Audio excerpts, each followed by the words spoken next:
नमस्कार। आज की कहानी है 5 बेटियों वाली माँ। माँ, तुम अपना सामान पैक करो और 5 बेटियों के साथ निकल जाओ मेरे घर से। अब हम तुम्हें अपने घर में नहीं रख सकते। बेटी की बात सुनकर बूढ़ी माँ, जिसकी 5-5 बेटियां हैं, वह स्तब्ध रह गई। आंखों में आंसू भरकर पार्वती जी कहती हैं, बेटा, मैं कहाँ जाऊंगी 5-5 बड़ी बेटियों को लेकर। एक तुम ही मेरा सहारा हो। तुम्हारे अलावा अब मेरा इस दुनिया में सहारा देने वाला कोई नहीं है। अगर तुम मुझे और मेरी बेटियों को घर से निकाल दोगे तो हम कहाँ जाएंगे, कहाँ रहेंगे, क्या खाएंगे और किस तरह से बेटियों का विवाह करूंगी। पार्वती जी की बात सुन करके बहू भड़कती हुई कहती है, हमने ठेका नहीं ले रखा है तुम्हारा और तुम्हारी बेटियों का। तुम सब गांव के गवारों को अपने पास रखकर मुझे कितनी बेइज्जती सहन करनी पड़ती है, ये मैं ही जानती हूँ। अब नहीं सहूंगी। मैं हाई फाई सोसाइटी में रहती हूँ और मेरी सहेलियाँ भी हाई फाई सोसाइटी की हैं। तुम लोगों की वजह से उन्हें अपने घर भी नहीं बुला पाती हूँ। तुम लोगों को देखकर वह लोग मुझ पर हंसेंगी, इसीलिए निकल जाओ मेरे घर से। अब मैं आजादी चाहती हूँ। बेटा, तुम्हारा इतना बड़ा घर है, उसमें पीछे का एक कमरा मुझे दिया है। मैं तो वैसे भी तुम्हारे इतने बड़े घर में नहीं आती हूँ, मेरी बेटियां भी नहीं आती हैं। जैसे तुम लोग कहते हो हम उसी तरह से रहते हैं, फिर भी हमें घर से निकाल रहे हो। पिताजी के जाने के बाद एक तुम ही तो हो अपनी बहनों का सहारा। और भूल गए क्या पिताजी के मरते समय तुमने उन्हें क्या वादा किया था कि अपनी माँ का ख्याल रखोगे, बहनों की पढ़ाई करवाओगे और उनकी शादी भी करोगे। और मुझे भी यही कहकर तुमने गांव की जमीन को बेच दी थी कि मुझे और अपनी बहनों को शहर लेकर चलोगे, उन्हें अच्छे से पढ़ाओगे लिखाओगे और फिर उनकी शादी की जिम्मेदारी भी निभाओगे। इसी वजह से मैंने तुम्हारे कहने पर गांव का घर और जमीन दोनों बेच दी थी कि चलो, उसके पिताजी के बाद बड़ा भाई है अपनी बहनों को संभालने के लिए। हमने तुम्हारी पढ़ाई में, शादी में कितना खर्च किया है, लेकिन तुम अपनी सारी जिम्मेदारी से पीछा छुड़ाना चाहते हो। अब तो हम गांव भी वापस नहीं जा पाएंगे और गांव गए भी तो जाकर क्या करेंगे, ना तो घर बचा है ना ही जमीन। तभी बहू उनके कमरे से एक बैग में सारे कपड़े पैक करके दरवाजे के बाहर फेंकते हुए कहती है, अमन, अब तुम्हारी माँ इस घर में एक दिन भी अपनी बेटियों के साथ रुकी तो समझ लेना मैं इस घर को छोड़कर अपने मायके चली जाऊंगी। मैंने तुमसे इसलिए शादी नहीं की थी कि तुम्हारी 5-5 बहनों और बुढ़िया को अपने साथ रखूं। अगर तुम्हें अपनी बहनों को और माँ को अपने साथ रखना है तो मैं चली अपने मायके और अपने डैडी से कह दूंगी अपने दामाद को दहेज में जो इतना आलिशान बंगला दिया है उसे छीन लो और जो बिजनेस में पार्टनर बनाया है किसी और को बना लो। यह बात सुनकर अमन घबरा जाता है और कहता है, नहीं नहीं डार्लिंग, ऐसे कैसे तुम मायके चली जाओगी। मैं तुम्हें कहीं नहीं जाने दूंगा। अगर तुम इस घर में चली जाओगी तो मेरा क्या होगा। अमन यह बात अच्छी तरह से जानता था कि आज वह कामनी के डैडी की वजह से ही इतने बड़े बंगले में रह रहा है। उनके बिजनेस में पार्टनर है, बड़ी बड़ी गाड़ियां हैं। ये सारी शान शौकत कामनी के पिता की वजह से ही है। अगर कामनी मायके चली गई और उसके डैडी मुझसे नाराज हो गए तो मेरा तो सारा ऐसो आराम छिन जाएगा। बड़ी मुश्किल से अमीर घर की लड़की को फंसाकर शादी किया था। दरवाजे पर पड़े हुए बैग को उठाकर माँ के हाथ में थमाते हुए अमन कहता है, माँ, तुम्हें सुनाई नहीं दिया बहू ने क्या कहा है। अभी भी घर के दहलीज पर खड़ी हुई हो, निकल जाओ अपनी बेटियों को लेकर। अमन की बड़ी बेटी प्रिया, जिसकी उम्र 21 बरस है, कहती है, भैया, आप माँ के साथ ऐसा व्यवहार नहीं कर सकते। बड़ा भाई तो पिता के समान होता है।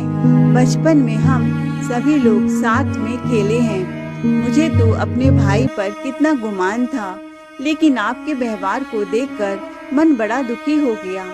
मुझे तो लगा था पिताजी के जाने के बाद अब आप ही हमारे पिता हैं। माँ और पिताजी ने तुम्हें कितनी मुश्किलों से पढ़ाया है। घर के सभी बड़े बेटे हो, तुमसे हम सबकी बड़ी उम्मीदें थी। आज तुम्हारे पास सब कुछ है, इतना बड़ा बंगला जैसा घर है, बड़ी बड़ी गाड़ियाँ हैं, खूब सारा पैसा है, तो क्या अपनी बूढ़ी माँ और बहनों को नहीं रख सकते हो? चिल्लाती हुई बहू कहती है। हाँ हाँ, तुम्हारी माँ अकेली और बेटी होती तो घर के किसी कोने में रख भी लेती। पूरी की पूरी पलटन साथ में लेकर चलती है तुम्हारी माँ। अब 5-5 बेटियों को रखना मेरे बस का नहीं है। हमने इधर कोई खैराती धर्मशाला नहीं खोल रखा है जो तुम लोगों को अपने इधर रखेंगे और खर्च भी उठाएंगे। मेरे सभी रिश्तेदार बहुत पैसे वाले हैं। कभी कभार वो हम लोगों से मिलने आते हैं और तुम लोगों के बारे में पूछते हैं तो मुझे बताने में बड़ी ही शर्म आती है। कभी भी मैंने उन लोगों को नहीं बताया कि तुम लोग हमारी ननंद हो या ये बुढ़िया हमारी सास है, क्योंकि कहीं से भी तुम लोग हमारे स्टेटस के नहीं लगते हो। इसीलिए अब तुम लोग मेरे घर से भी निकल जाओ। यह घर मेरे डैडी का दिया हुआ है। इसमें सिर्फ मेरा पति और मैं रह सकती हूँ। मेरे पिताजी का इतना बड़ा कारोबार है जिसके बारे में तुम लोग सोच भी नहीं सकते। दरअसल कामनी को यही चिंता थी कि कहीं ऐसा न हो उसका पति अमन अपनी माँ और बहन के प्यार की वजह से कहीं पिघल न जाए और उनके पढ़ाई लिखाई के खर्च और शादी ब्याह के खर्च उठाने के लिए तैयार हो जाए। और आजकल शादी ब्याह में कितना दहेज लगता है, इसीलिए कामनी पहले ही यह प्लान बना लेती है कि इन माँ बेटी को घर से निकालना ही बेहतर है। और यह सब करने के लिए वह अमन को भी धमकी देती रहती है कि अगर तुम मेरी बात नहीं मानोगे तो मैं तुम्हें अपने डैडी के बिजनेस से निकलवा दूंगी।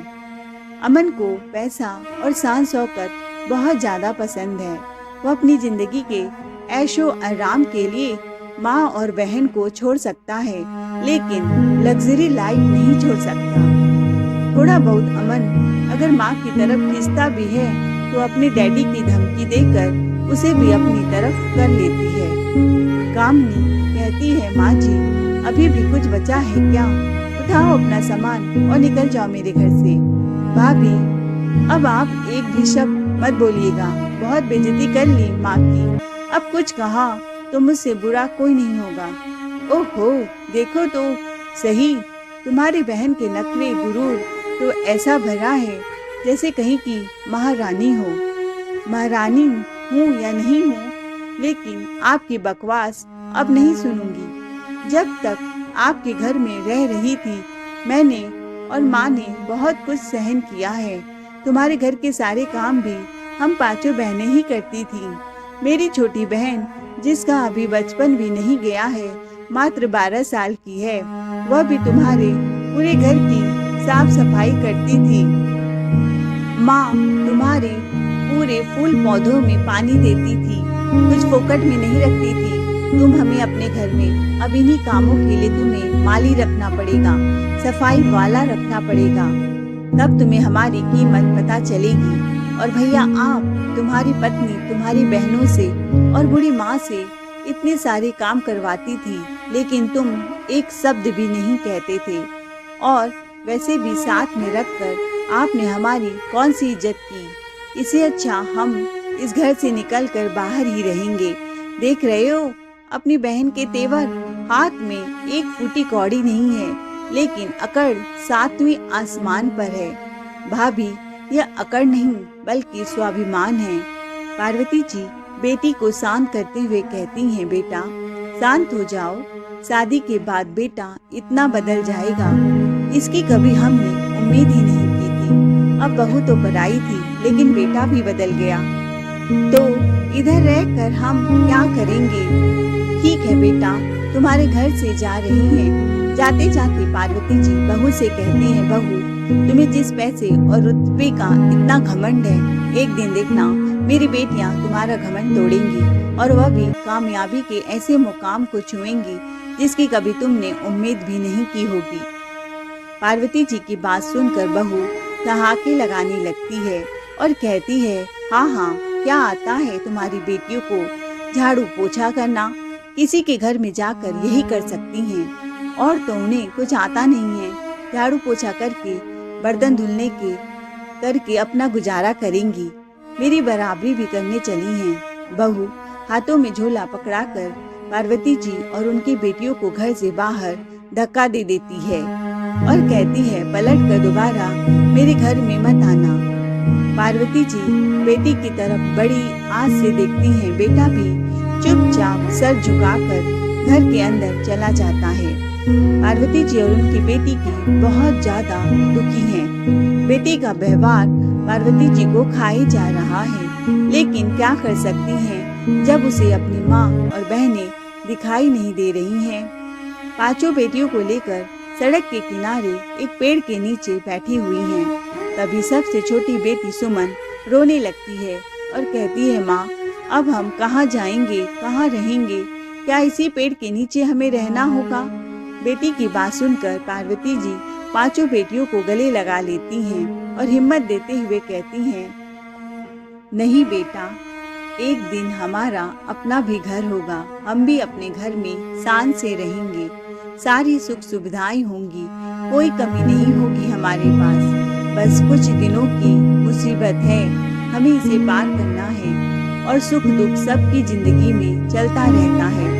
इस तरह से अपनी बेटियों को पार्वती जी हिम्मत देती हैं।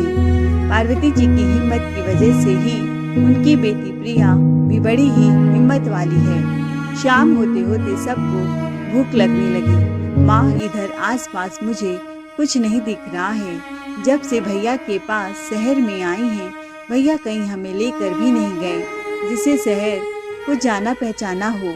पास में ही किसी मंदिर की घंटी की आवाज आ रही है, चलो उधर ही चलते हैं, हो सकता है उधर हमें कुछ खाने को मिल जाए।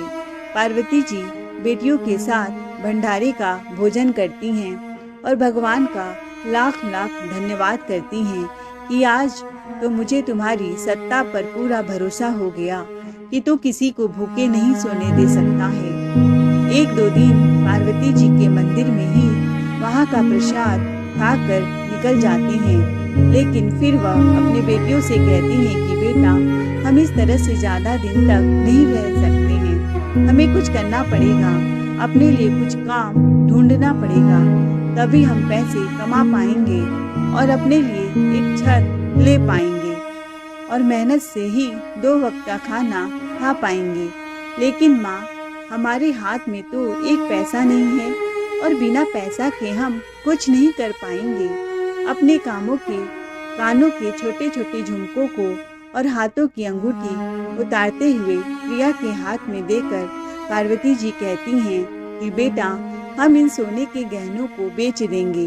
वैसे तो मेरा इन झुमकों को बेचने का मन नहीं है, क्योंकि तुम्हारे पिताजी ने बड़े ही मन से यह मुझे दिए थे, लेकिन क्या करें, मेरे बेटियों से ज्यादा मेरे लिए झुमके नहीं हैं। पूछते पाछते माँ बेटी पास के सुनार की दुकान में पहुँच गई। वहाँ एक सेठ जी थे। हाथ जोड़कर कहती हैं, आप मुझे बड़े ही धनी व्यक्ति लगते हैं, मुझे पैसों की बहुत जरूरत है, आप मेरे सोने के झुमके अंगूठी ले लीजिए, खरे सोने की है, चाहे तो इनको चेक भी कर सकते हो और इसके बदले में जितनी भी कीमत आपको ठीक लगे मुझे दे दो, मुझे पैसों की बहुत जरूरत है। वह सेठ बहुत ही दिलवाला था। तुम गहने क्यों बेच रही हो?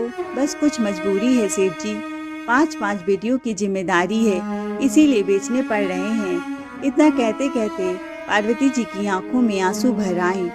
सेठ जी पूछते हैं कि तुम इन पैसों से क्या करोगी? इससे तो कुछ दिनों का ही खर्च चलेगा। मैं सब्जी का ठेला खरीद लूंगी और अपनी बेटियों के साथ सब्जी बेचूंगी। इतना कहते ही फिर से आंखों में आंसू भर आए। सेठ जी उनकी मजबूरी को बहुत अच्छी तरह से समझ रहे थे।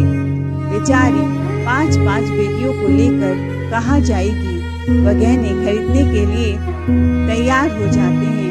और उसके बदले में उन्हें 40,000 रुपए दे देते हैं। कुछ दिन बाद सेठ जी मार्केट से गुजर रहे थे।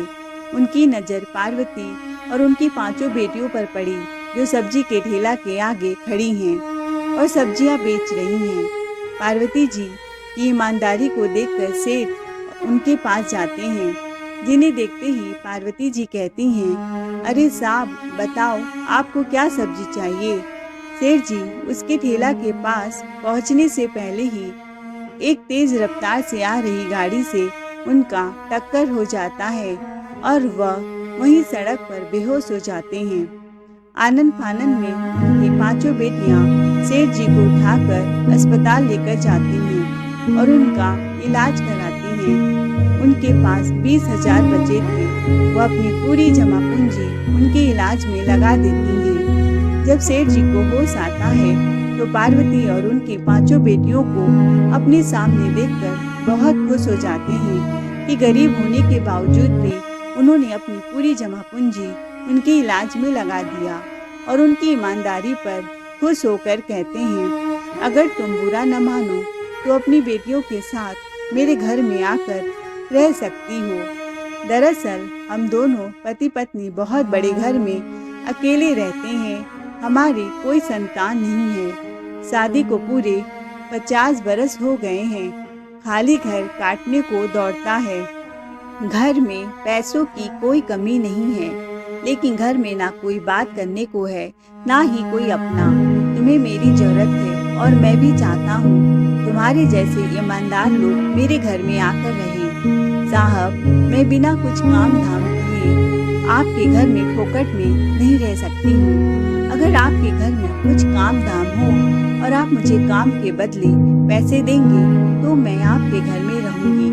जिसे सुनकर सेठ जी खुश हो जाते हैं कि सच में पार्वती और उनकी बेटियां बहुत ही ईमानदार और स्वाभिमानी हैं। उन्हें मुफ्त का रहने को और खाने को मिल रहा था, लेकिन फिर भी उसे स्वीकार नहीं किया। मेरा घर बहुत बड़ा है और बहुत सारे काम भी हैं। मेरा रसोइया काम छोड़कर चला गया है। मेरी पत्नी को खाना बनाने में बड़ी दिक्कत होती है। मेरी माँ है जो बहुत बूढ़ी हो गई है और बीमार रहती है। उनकी सेवा भी तुम कर सकती हो। बहुत सोच विचार करने के बाद पार्वती जी अपनी बेटियों से सलाह मशवरा करती हैं।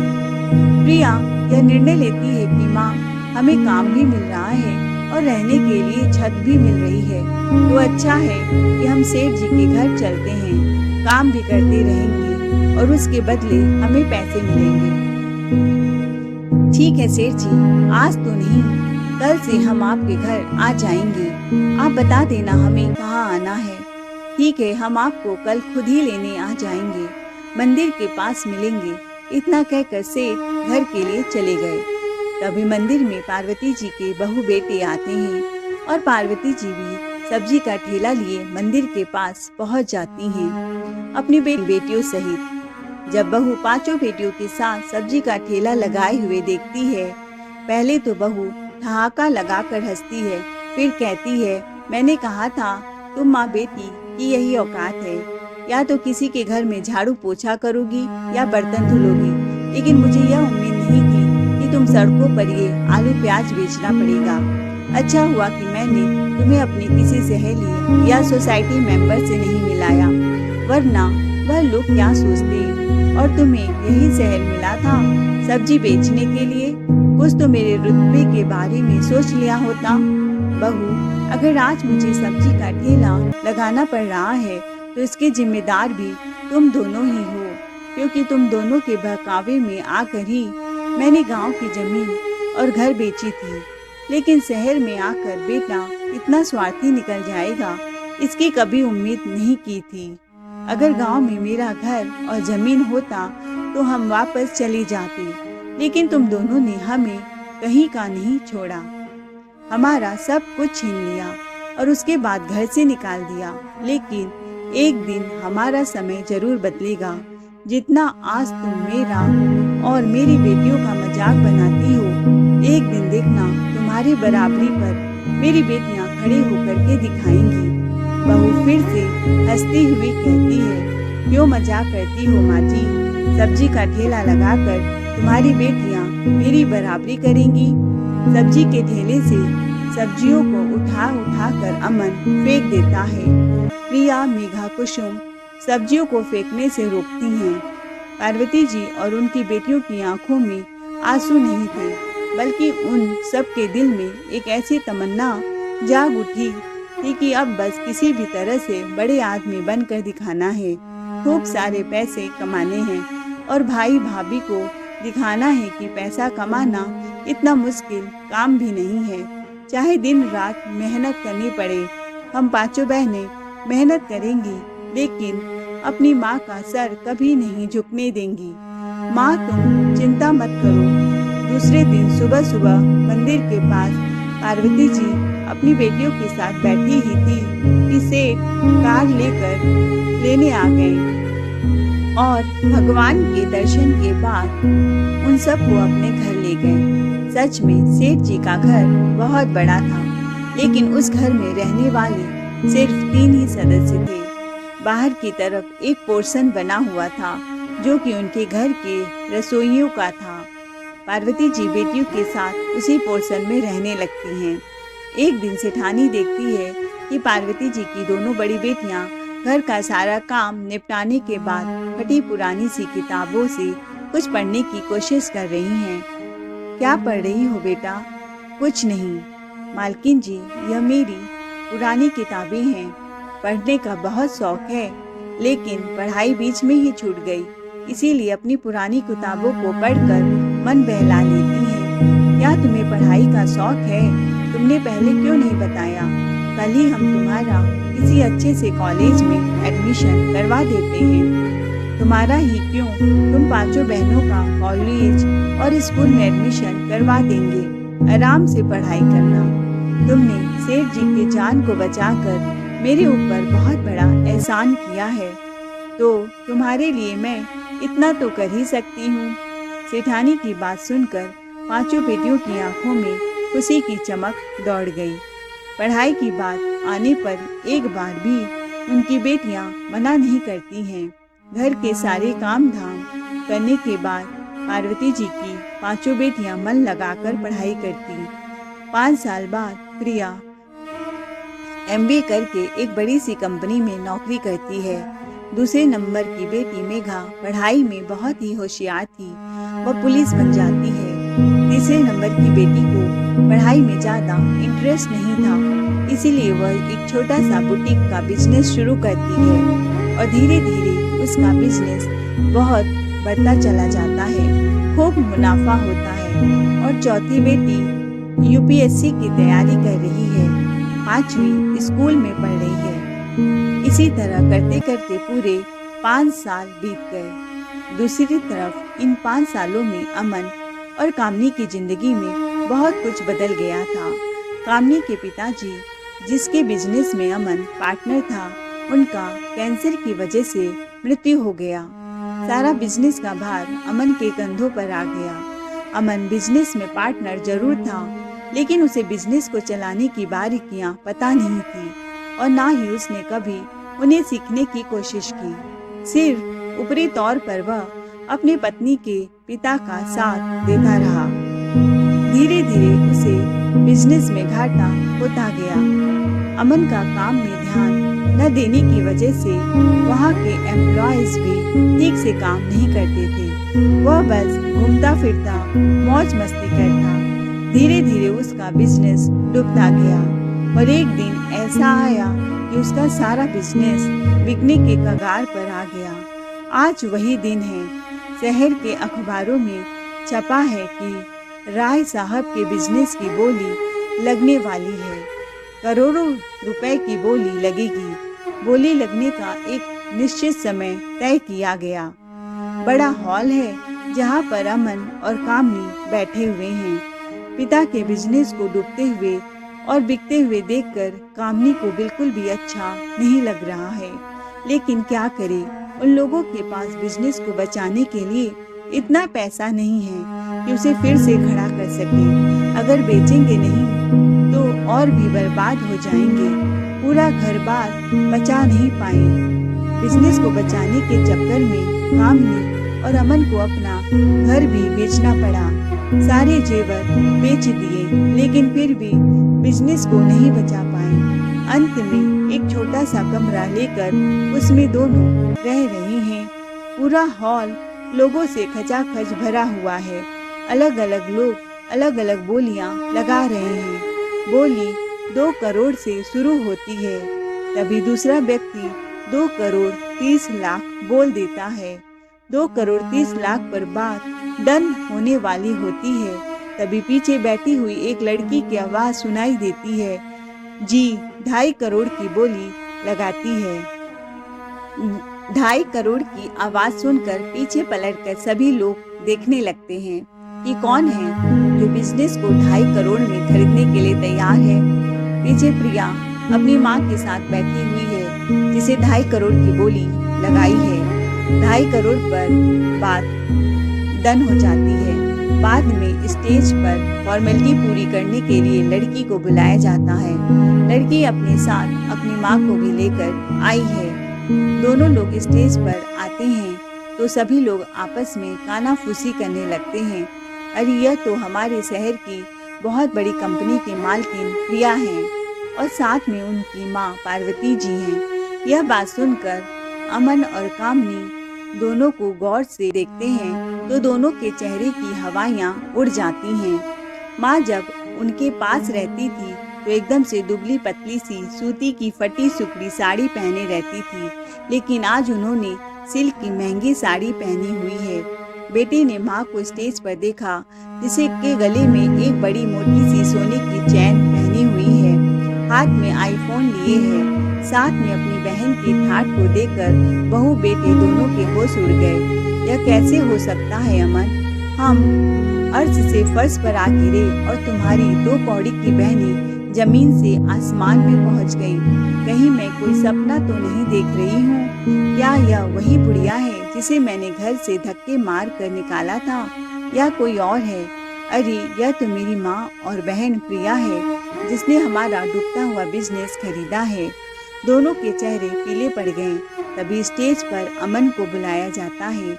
सामने अपने बेटे बहू को देखकर पार्वती जी और उनकी बेटी भी चौंक जाती हैं। थोड़ी ही देर में सारी फॉर्मेलिटी होने के बाद अमन बिजनेस के सारे कागजात प्रिया को हैंड ओवर कर देता है। तभी प्रिया की सेक्रेटरी रागनी आती है और कहती है, मैडम आज हमारी कंपनी को करोड़ों का कॉन्ट्रैक्ट मिलने वाला है, जल्दी चलिए। फॉर्मेलिटी पूरी होने के बाद प्रिया माँ का हाथ पकड़कर कार के पास ले जाने लगती है। प्रिया जी और उनकी बेटी के पास इतना सारा पैसा और रुतबा देखकर बहू कामनी के होश उड़ गए। सब्जी का ठेला लगाने वाली बुढ़िया इतनी आगे बढ़ गई, उसे विश्वास ही नहीं हो रहा था। लेकिन आज आंखों के सामने जो देखा वह भी सच है। तभी बहू कहती है, अब तुम खड़े खड़े मेरा मुंह क्या ताक रहे हो? तुम्हारी माँ बहन के पास इतना सारा पैसा है, जाओ मेरे पिताजी के डूबते हुए बिजनेस के लिए उनके आगे हाथ पैर जोड़ो, गिड़गिड़ाओ, पैसे मांगो और मेरे पिताजी के बिजनेस को फिर से उठाओ। मैं ऐसा कैसे कर सकता हूँ कामनी? बहुत साल पहले उन्हें घर से धक्के मारकर निकाल दिया था। अब किस मुंह से उनके पास जाऊंगा? क्यों? आज तुम्हारी माँ के पास इतना सारा पैसा है तो क्या अपने बेटे की मदद नहीं करेंगी? तुम उनके बेटे हो। जब तुम्हें रोता गिड़गिड़ाता हुआ देखेंगी तो जरूर तुम्हारी मदद कर देंगी। उनका दिल पिघल जाएगा। भागे भागे बहू बेटे उनके पास आते हैं और कहते हैं, माँ मुझे माफ कर दो, मैंने आपके साथ अच्छा नहीं किया था। घड़ियाली आंसू निकालते हुए कामनी भी कहती है, हाँ माँ जी माफ कर दो, अपने बेटों को देखो कितना परेशान है। भाभी की बात सुनकर प्रिया को बहुत गुस्सा आ जाता है और कहती है, अच्छा भाभी, जब आप लोगों ने हमें घर से धक्के मार कर निकाला था तब हम भी परेशान थे। आप लोगों ने हमारी मदद नहीं की थी तो आज हमसे अपनी मदद की उम्मीद कैसे कर सकती हो? और भाभी, तुम्हें तो अपने पैसों का बहुत घमंड था। आज कहाँ गया तुम्हारा पैसा और घमंड? जहाँ मुझसे बात करना तब भी तुम्हें गवारा नहीं था आज मेरे सामने हाथ जोड़कर पैसों के लिए गिड़गिड़ा रही हो। तभी पार्वती जी बेटी के गाल पर एक थप्पड़ लगाते हुए कहती हैं, क्यों बेटा, तुम्हारे घर से जाते वक्त मैंने कहा था ना कि समय किसी का एक जैसा नहीं रहता। मैंने कहा था ना कि एक दिन मेरी बेटियां तुम्हारे बराबर से खड़ी हो करके दिखाएंगी, और आज देखो मेरी बेटियां तुमसे बहुत आगे निकल गई। यह सुनकर अमन को गुस्सा आता है और वह माँ पर और बेटी पर हाथ उठाने जा रहा था कि तभी दूसरी बहन मेघा, जो कि पुलिस में थी, आ जाती है और कहती है, खबरदार भैया, जो माँ और बहन को हाथ उठाया जेल के हवा खिला दूंगी। अपनी बहन को पुलिस की वर्दी में देखा तो उनके पैरों तले जमीन खिसक गई। तभी तीसरी बहन आती है और कहती है, माँ, मेरा अमेरिका जाने का वीजा पास हो गया है, अब मैं वहाँ भी अपना बिजनेस शुरू करूँगी। चौथी बहन आती है और कहती है, माँ, यह लो मिठाई खाओ, मेरा यूपीएससी का इंटरव्यू क्लियर हो गया है और मेरा भी पुलिस विभाग में नौकरी लग गया है। पार्वती जी अपनी चौथी नंबर की बेटी को सैल्यूट करती हैं और उसे गले से लगा लेती हैं, और पांचवी तो स्कूल में थी, वह भी अच्छे नंबरों से टॉप करती है। यह सुनकर कामिनी आग बबूला हो जाती है।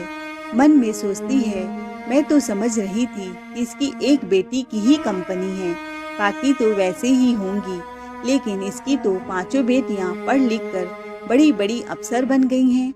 जलन के मारे कामिनी जली कुड़ी जा रही थी। अमन कहता है, माँ, अगर वो पांचों आपकी बेटियां हैं तो मैं भी तो आपका बेटा हूँ। आज आपके बेटे को आपकी जरूरत है तो क्या मदद नहीं करोगी? कैसी मदद? कौन सी मदद? तुम्हारे जैसे बेटे होने से तो अच्छा है कि मुझे एक और बेटी होती तो भला होता। मुझे नहीं चाहिए था तुम्हारी जैसा स्वार्थी और लालची बेटा, जिसे पैसों के आगे कुछ दिखाई नहीं देता है, ना तो अपनी माँ और ना ही अपनी बहनें, सिर्फ अपनी पत्नी के कहने में चलता है। तुमने कभी अपने बेटे होने का फर्ज नहीं निभाया और मुझे फर्ज का ज्ञान दे रहे हो। मैंने तुम्हारे लिए क्या क्या किया है, इसकी लिस्ट अगर निकाल कर दे दूंगी तो गिनतियाँ करते रह जाओगे। इसीलिए हट जाओ मेरे रास्ते से। और बहू, ध्यान रखना, कभी भी पैसों का घमंड मत करना, क्योंकि घमंड किसी का नहीं चलता। पैसा तो हाथ का मैल है, आज है कल नहीं। तभी एक और लंबी सी गाड़ी आती है जिसमें वे बैठती हैं और निकल जाती हैं। बेटे बहू की तरफ पलट के भी नहीं देखती। पार्वती जी की चारों बेटियों ने मिलकर शहर में एक बड़ा सा घर खरीद लिया है, जहाँ पर अब वह रहती हैं और अपने साथ मदद करने वाले सेठ सेठानी को भी रखती हैं, क्योंकि उन दोनों ने पार्वती जी और उनकी बेटियों के साथ जो किया है, इतना तो अपने भी नहीं करते हैं। बहुत सारे एहसान थे उन लोगों के, इसीलिए बुढ़ापे पर उन्हें अकेला नहीं छोड़ती हैं। तो दोस्तों, आपको हमारी आज की कहानी कैसी लगी? अगर पसंद आई हो तो कमेंट करके ज़रूर बताइए और चैनल को लाइक से सब्सक्राइब जरूर करिए। Thanks for watching.